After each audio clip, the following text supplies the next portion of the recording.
G'day, ZiggyD here, and welcome back for another update in the Lightning Touch Challenge. This is my Day 3 and Day 4 combined update for my dual Totems Lightning Tendril build. So, I missed yesterday because I absolutely passed out and just couldn't make any more videos. I've been churning quite a few videos out and streaming quite a bit lately, so I think it finally caught up with me. But I also slept in by 2 hours late today, so today was a little bit of a shorter day than it could have been due to me. But, oh well, we're back, and we did make some decent progression today. Me and Pox and Xeno moved up into maps. We started mapping at level 66, which for self-found characters is actually not that bad. Lifting Nerd Bro did indeed die to a disconnect, which is one of the worst ways to die in Path of Exile. So basically, his stuff stopped happening, he was fine, he logged out, and he must have logged out after his character had actually died because he didn't see anything happening. So just, you know, sometimes internet will kill your hardcore character, it's the way it works. So that is unfortunate, it's one of the worst ways to go, but otherwise the rest of the party is moving forwards, powering forwards quite strongly.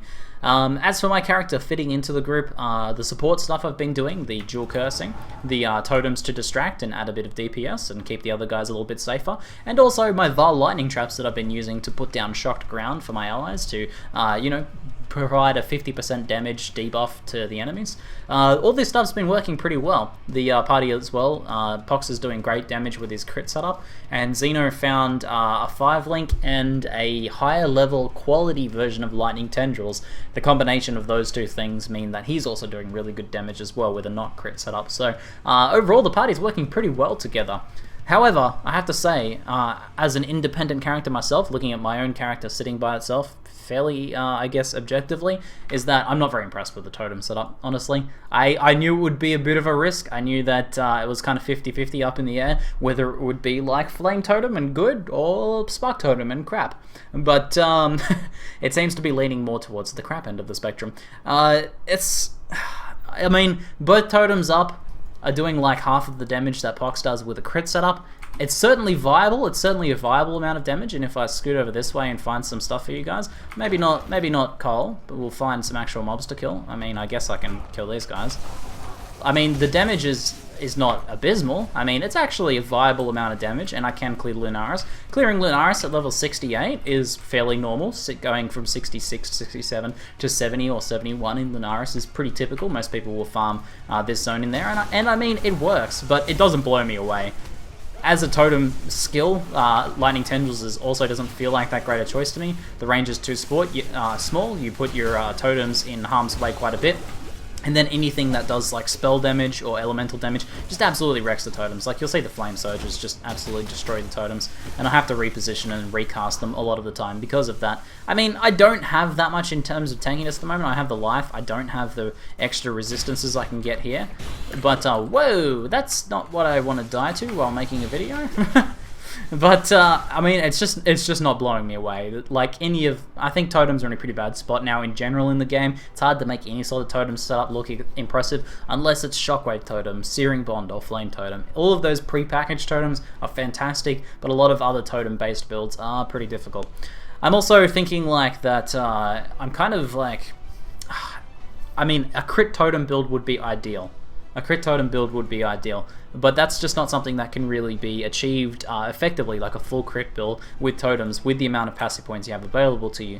It's just, especially with the Templar setup, like, it's just very difficult to actually get over into the Shadow, get the crit you want, or get enough crit anywhere else. So it's very difficult to actually go a full crit build, even though I know that I think Lightning Tendrils is the best as a self-cast crit build. I could at least get some of that crit action happening on the totems, but as I said, it's just not something you can really do in a passive tree.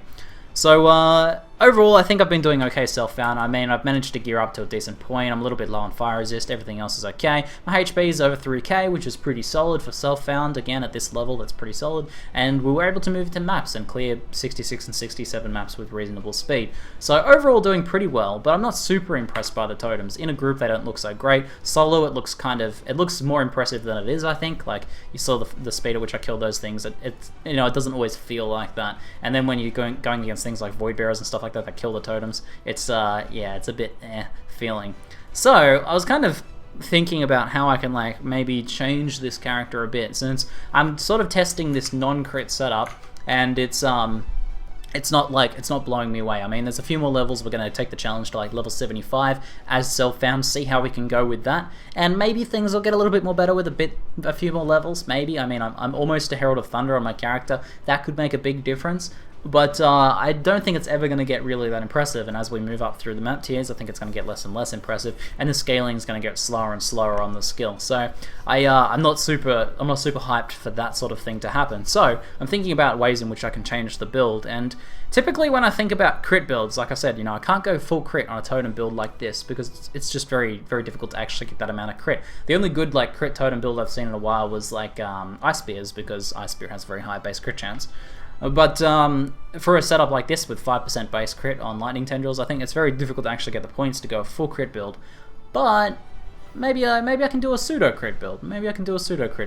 And I'll sort of give you some insight into my reasoning process for that. Usually when I think about crit, I think crit's the sort of mechanic that if you're gonna go crit, you need to get a lot of crit. The more crit chance and the more crit multiplier your character gets, the more powerful those two things become, and the more they synergize together, and the more powerful your character becomes. Now, getting like a small amount of crit, getting like 15-20% crit is usually not enough to warrant calling yourself a crit build. Like it's not enough to actually be effective. It's not enough to reliably crit, and to rely on that for your main source of damage scaling.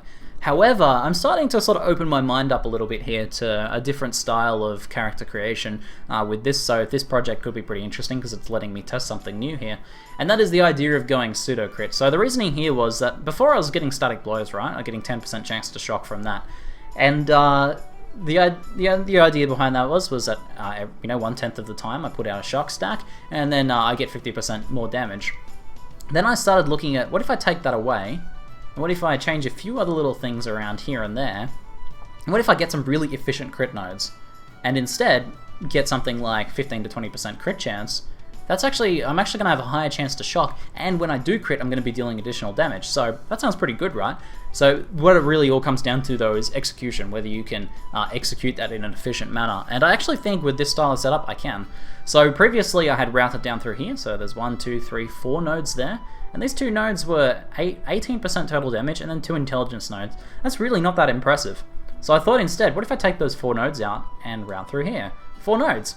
20, 25, 20, 50, and 10. Like 10% multi and 50% crit chance. That right there, basically that whole cluster gave me a little bit more than 5% crit chance. So starting with 5%, that's over 100% crit chance, I believe. That's basically a 5% extra chance to shock. But I get more damage. I'm 10% more crit multi on here, and the base inherent crit multiplier you get, that's a chance to shock and then more damage. So I think that's actually way more efficient than going for these 4 nodes. So that sort of thing, I was like, oh, okay, if it works here, maybe it can work elsewhere as well. So instead, I routed through the power charges here again, instead of doing this kind of awkward, more through int nodes routing. Routed through the power charges. So I'll get 4 total power charges. If you take the Alira power charge as well, or the Kraton power charge, you can, wait, it's Alira, that one. If you take the Alira power charge, you can get 5 total power charges, and you can keep this up with something like lesser multiple projectiles, Ice Spear, power charger on crit. You can leverage the high crit chance of Ice Spear to boost the crit chance of your crit Lightning Tendrils. So this should be pretty effective, and again, that's a decent amount of crit. That's actually, another 5-10% chance of getting a shock stack. I'm already beating static blows, and that's just with 2 points there to get that. I did consider getting this power charge, and that's something that could be done. You could spend 2 points to get that power charge. It's something I can weigh up later, and maybe I could do the bandit respec to get another power charge, but we could assume what it would be like. So you could quite easily get 5 or 6 power charges on this setup, and that's going to be a decent amount of extra crit chance. So we're moving into the 15-20% chance to crit just there. And then I kind of moved around a few other little things, just little bits and pieces here and there, trying to make my tree as efficient as possible.